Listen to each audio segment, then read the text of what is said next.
Lucifer ദൈവം സൃഷ്ടിച്ച ഏറ്റവും മനോഹരമായ ദൂതൻ. വാക്കുകൾ കൊണ്ട് വർണ്ണിക്കാനാകില്ല. അവൻ പ്രകാശത്തിന്റെ പുത്രൻ, കേരൂബുകളുടെ മാലാകമാരുടെ മേധാവി, സ്വർഗത്തിൽ ഏറ്റവും മഹത്വമുള്ളവൻ. അതിന്റെ സൗന്ദര്യം വർണ്ണിക്കാൻ ഭാഷയ്ക്കുമപ്പുറം. സുവർണവും വജ്രങ്ങളും നീലമണികളും കൊണ്ട് ചൂടിയ ആ ദിവ്യരൂപം, സംഗീതം പോലെ ഒഴുകി നടന്നവൻ. അവന്റെ ശബ്ദം തന്നെ സംഗീതമായിരുന്നു, അവന്റെ ചിന്തയിൽ കലയിരുന്നു, സ്വർഗത്തിലെ കലാകാരൻ. എന്നാൽ പ്രശ്നം അവന്റെ സൗന്ദര്യവും പ്രതാപവുമല്ല, അവന്റെ ഹൃദയത്തിൽ കത്തിയ അഹങ്കാരമായിരുന്നു. ഞാൻ എന്നെ സൃഷ്ടിച്ച ദൈവത്തേക്കാൾ ഉന്നതനാകും, ഞാൻ സ്വർഗത്തിലെ സിംഹാസനം പിടിക്കും എന്ന ചിന്ത അവന്റെ ഉള്ളിൽ വളർന്നു. ഒരിക്കലും തോറ്റിട്ടില്ലാത്ത ഒരേയൊരു ശത്രു, അഹങ്കാരം, അവന്റെ മുന്നിലുണ്ടായിരുന്നു. അവൻ തന്നെ അവന്റെ ശത്രുവായി മാറി.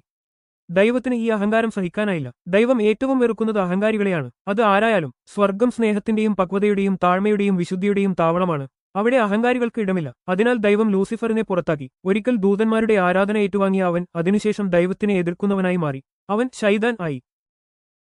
ലൂസിഫർ നമ്മളെ പഠിപ്പിക്കുന്ന പാഠം: നീ സ്വർഗത്തെപ്പറ്റി വാ തോരാതെ പ്രസംഗിക്കുന്നവനെങ്കിലും അല്ലെങ്കിലും നീ അഹങ്കരിച്ചാൽ നിന്നെ പുറത്താക്കിയിരിക്കും.